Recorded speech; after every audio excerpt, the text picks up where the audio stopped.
We did, though. I think they'd incinerate.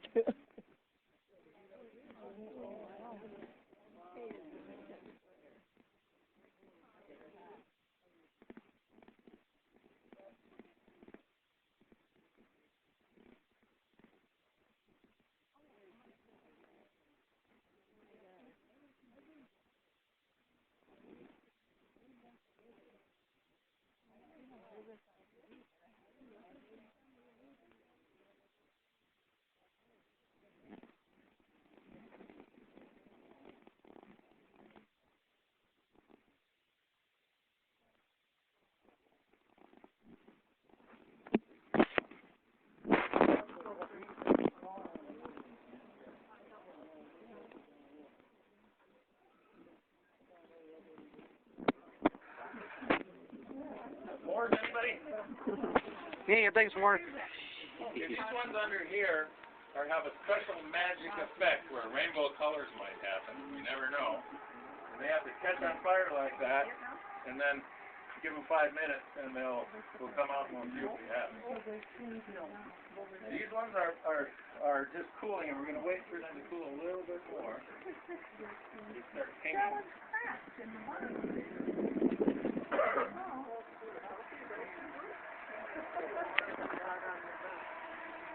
And the colors will start changing. You can see that as they cool down. It looks fine. I'm just recording that.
Horse hair. So I have a neighbor that has horses, and we're going to see. So when the horse hair melts, it burns its little carbon right into the clay. I should let you get closer. You think? Unless you're using my shoulder, if that helps, keep going. It will. Yeah, it's very popular out there.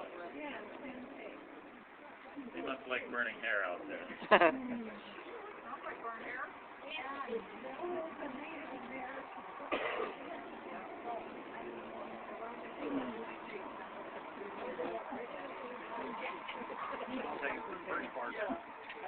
Yeah, it kind of does my first part. Fresh breath too. Mm-hmm. This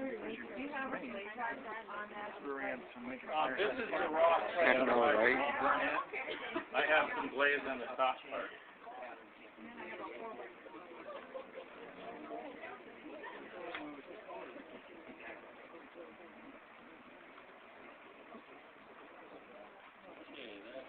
And your wife lets you do that in your face? No, that's a good question. No, I wasn't doing raku. I was doing simple stuff. Good thing.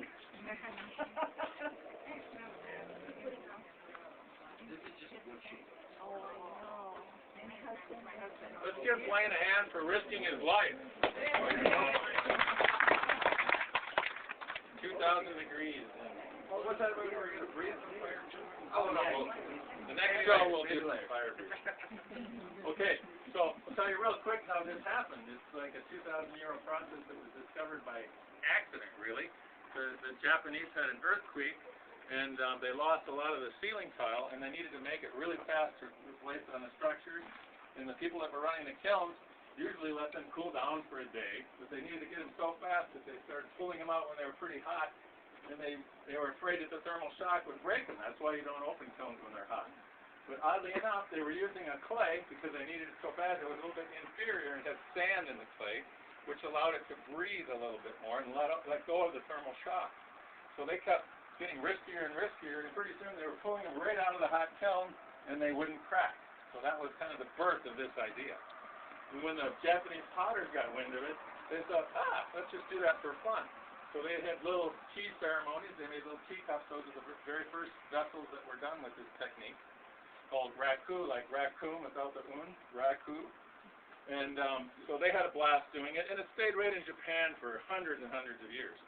Well, in the early, late 18th century, an English potter was touring the world, studying all different kinds of pottery techniques, and he was invited to one of these raku ceremonies. He was fascinated by the fire, the things coming out, all glowing and everything. They were not combusting them with anything at that time. They were just bringing them out and seeing how cool it was to bring red hot pieces out.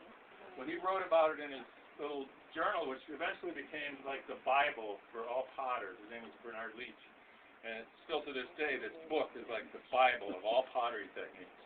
Well, skip forward to, and he did it in England for a little while and then sort of lost interest. But in the mid-1900s, about 1950, there was a young college student in California at a university who was in charge of the university's art show. And the potters would come out and throw and do fun stuff, to demonstrate. He was getting a little bored with that, and he was looking for something exciting to do. So he's flipping through Bernard Leach's Bible on clay, and he comes across this one paragraph about raku, it sounded really cool, on fire and immediacy of it all. So he built a little kiln like this on the grounds, and people came, and everybody was fascinated that they could pull the things right out of the kiln like that. And he had a piece that he brought out, and it was kind of on the ground, and it was smoking a little bit, and he gave it a little nudge, and it rolled into a leaf, a dried leaf, and it caught on fire, and he saw that it changed the glaze. Right before his eyes, it changed the glaze. The fire pulled the oxygen out of the glazes, and he couldn't believe what he was seeing. So he tried another one, he put some more leaves around it, and he's like the father of the American version of this. Paul Goldner is his name. He died recently, but a whole lot of people were turned on to this really fun technique by him. And so these pieces back here are the ones that caught on fires to affect the glaze. These ones out here wouldn't change much because they weren't caught on fire. Let's dig this one out here and see if we got a smoke drop. Cover that up right away. Trade you. Whoa. Okay, we can put it right into the drink. Yeah. Sorry about the smoke, guys.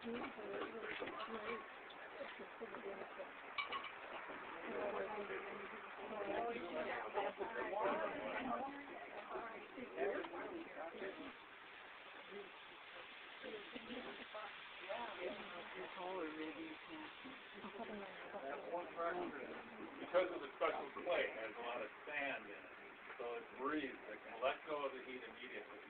Any other kind of clay, stoneware, porcelain, or even earthenware would crack because it can't handle the thermal change.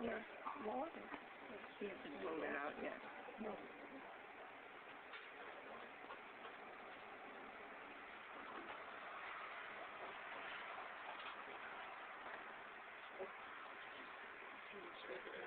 Grab this